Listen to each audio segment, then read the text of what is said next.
Choose to rent, advancing events through technology.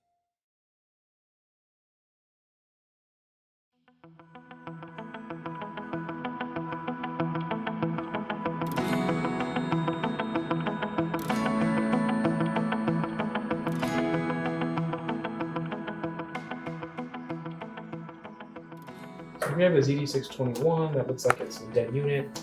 Press the power button, nothing happens.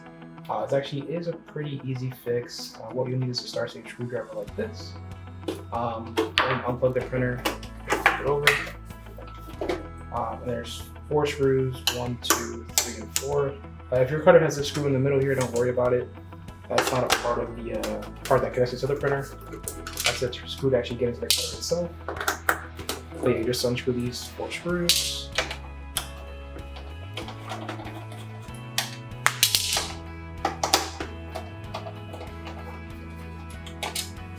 Cutter off, take the housing off.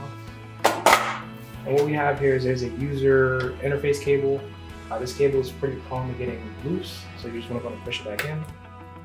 If it's like out entirely, then obviously you can just reseat it. It's pretty straightforward. Sometimes you may have to pop this out, lift it up, and then put it back in. In this case, we don't have to do that, but if you have to move this to pop that, definitely go ahead. But you can actually test this while it's like this. Just go ahead and flip it back over, plug it back in, and then press the power button. And you see we really get the lights this time, and then just give it a little bit for the screen to pop up. There you go. Once you've done that, you know you're good, so you just go ahead and put the printer back together. So, the housing first, and you kind of slide the cutter on. Okay. And again, the 4 screws, so the 2 white screws go to the top.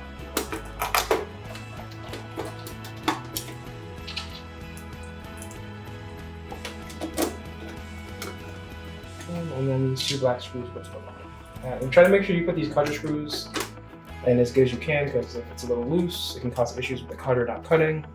So just make sure you put it in as tight as you can.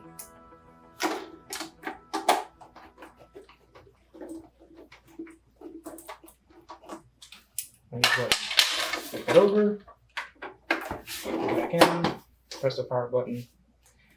And this printer that once looked like it was dead is now live. The screen should come on in a second. But it should be all set now.